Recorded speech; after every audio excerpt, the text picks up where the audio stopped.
Hi, BookTube. Bill Ruttenberg here with the Ruttenberg Library. I wanted to come with you with another book haul. I wanted to share with you what I found this last week. It's been kind of sporadic, just picking up one, two books here, a couple books there. And so I've got a selection of 5 books that I've been able to add to the collection that should be, I think, good reads. 2 of them are used library books that I got for free that the library was getting rid of, and then 3 of them were from Dollar Tree, and of course only $1. So we got a pretty good deal on those, and they look to be pretty interesting. So I just wanted to share some of that with you from this last week. So what would a book haul be without a good baseball biography? You guys that follow me know that I like my baseball biographies, so the library was getting rid of this this book, Willie Mays, Coast to Coast Giant by Charles Einstein. And so, like I said, I like my baseball biographies. This one's a little older. It's from G.P. Putnam's Sons out of New York, and it's 1963. It looks like it's a little bit smaller book. It's only 186 pages, it looks like, but it says, read the inside cover to you. It says, Big League Baseball's become a vast warehouse of player statistics. Some of the statistics are significant, while much is not worth tabulating, with or without an asterisk. Willie Mays, a man of abilities to match the many statistics associated with his record, has one revealing statistic not listed in any official record, but quoted from coast to coast. During the entire 1962 National League season, the year of the first pennant in San Francisco, the Giants never won a ball game without having Willie Mays in the lineup. True, they lost some games with Willie playing, even as they lost many games without him playing. But every game they won that hectic season was won with the redoubtable Say Hey Kid, contributing to the batting and fielding. Known variously as 24, his uniform number, and Wondrous Willie, Mays was a big league star beginning with his rookie year as a New York Giant. It was a prompt success which won him another nickname, Instant Ball Player. His consistently high batting average and his famous basket catch have made Willie Mays prominent in profession liberally studded with stars. That was kind of a tongue twister. But anyway, it looks to be a good book. I like my baseball biographies, and so that'll be a nice one to add to my collection. Now, yesterday when I went to the library, this was one I picked up. It's Been in the Storm So Long, The Aftermath of Slavery. So this is Leon F. Litwack, and I'll be honest, I haven't had much of a chance to go through this, but it looked very interesting when I briefly went through it. There's the author there. When I briefly went through it, it looks like it's dealing with Reconstruction a little bit, but I don't know how close to the present the book brings. I guess I could read the, let me read the inside cover to you. It was one of the most extraordinary events in American history, the deliverance of nearly 4 million black men and women in the South from the bondage of slavery. They were people for whom enslavement composed their entire memory, and the story of how they passed through the momentous experience of becoming a free constitutes a profound human drama. Free constitutes a profound human drama. Leon Litwack begins his book with the outbreak of the Civil War, when the South's struggle for separation from the Union soon emphasized its dependence on black labor and black loyalty and set in motion a social upheaval that would prove impossible to contain.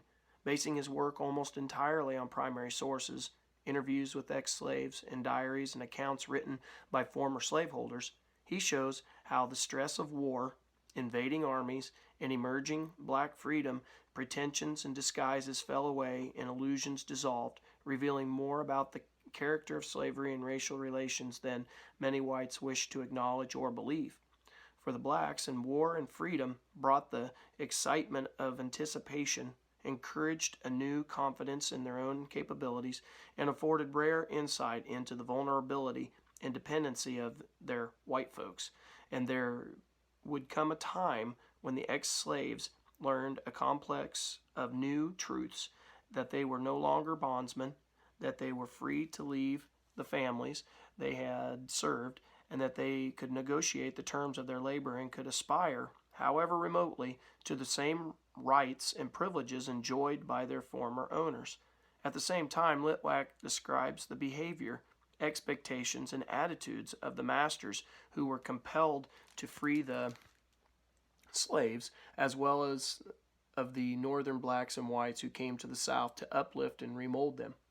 Born in the Storm So Long is a brilliant recreation of a crucial time in America when blacks and whites, who for so long had subtly shaped each other's lives and destinies, suddenly found themselves responding to the other's presence in new ways they could scarcely have foreseen.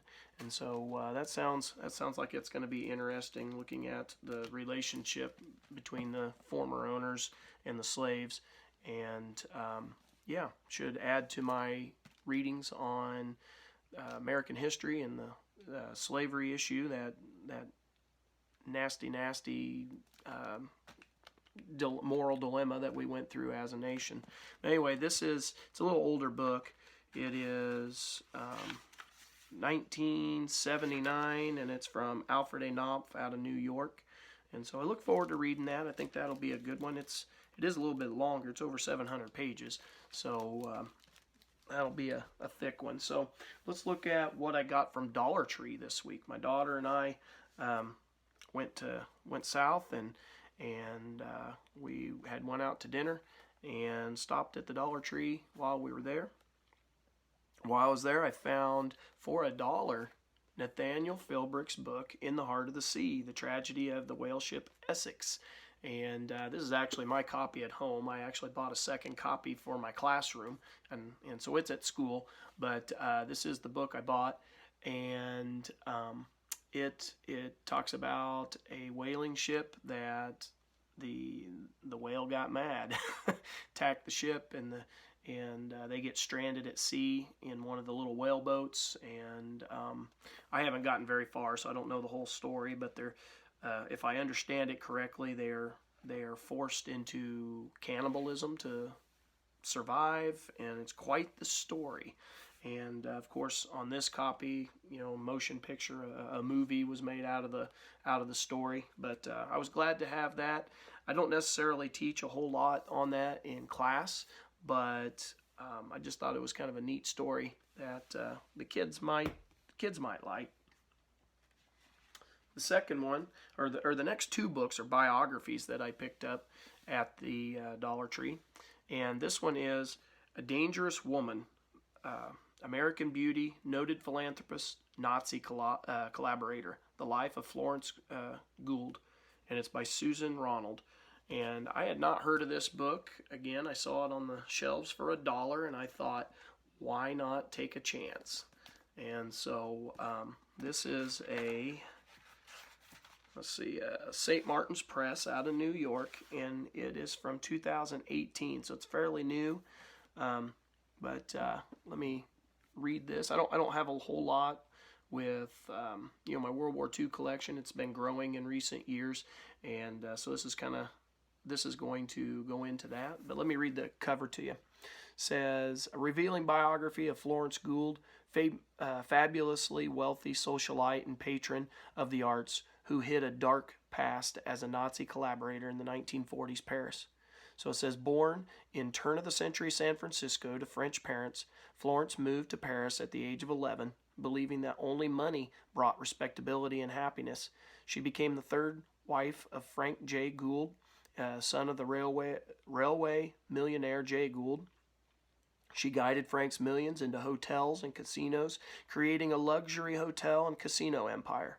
She entertained Zelda and Scott Fitzgerald, Pablo Picasso, Joseph Kennedy, and many Hollywood stars, like Charlie Chaplin, who became her lover.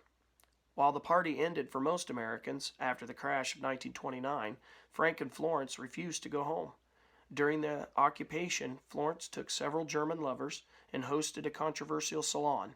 As the Allies closed in, the unscrupulous Florence became embroiled in a notorious money laundering operation for fleeing high-ranking Nazis.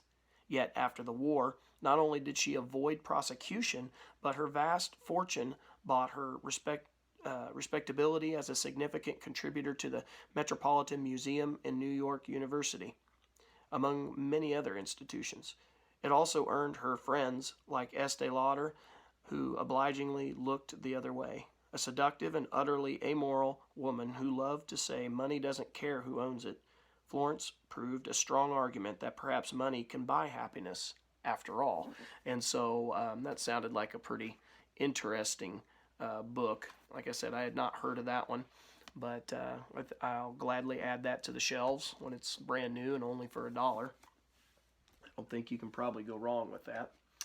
And then the last book in the book haul, again, just 5 books, is another biography, Man of the Hour, James B. Conant, Warrior Scientist, by Jeanette Conant. And I had not heard of this one. And it sounded interesting. It is a Simon & Schuster out of New York, and it is a 2017, so another fairly new biography. And let me read this one to you. This one's a little bit longer, but if you'll bear with me. It says, James B. Conant was a towering figure who stood at the center of the great crisis and challenges of the 20th century. He set an extraordinary example of public service without ever holding elected office. A member of the greatest generation, there was probably no one who made a larger mark in more areas of American life, shaping national policy as a scientist, nuclear pioneer, Cold War statesman, diplomat, and educational reformer for nearly 50 years. As a brilliant young chemist, he supervised the production of poison gas in World War I. As the Nazi threat loomed, he boldly led interventionist cause in World War II and was tapped by President Franklin D. Roosevelt to be one of the scientific chiefs at the helm of the Manhattan Project, personally overseeing the massive secret effort to develop the atomic bomb and making fateful recommendation to drop it on Hiroshima to bring the war to a quick and decisive end.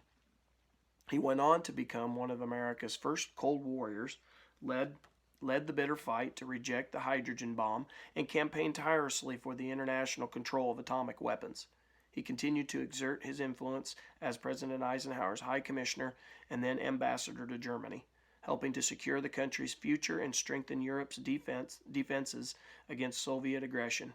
He achieved national prominence in his 20-year reign as president of Harvard, the very symbol of the intellectual and social elite, and yet was a champion of meritocracy and open admissions, helping to create the SAT, SAT, helping to create the SAT and devoting his later life to improving public schools as the engine of democracy.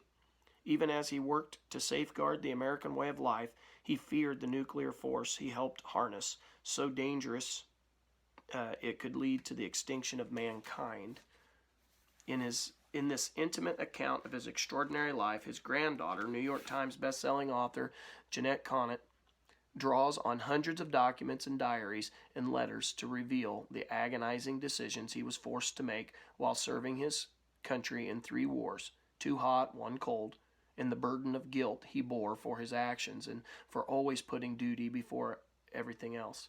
For all his brilliance, he never understood the depression that ravaged his family, but struggled to keep his wife from succumbing, in the process alienating both his sons. With Man of the Hour, Jeanette Conant paints a rich, nuanced portrait of a great American leader and visionary, the last of a vanishing breed. And so, again, only $1, and that sounded pretty interesting. It's one of those there's a lot of these type of guys that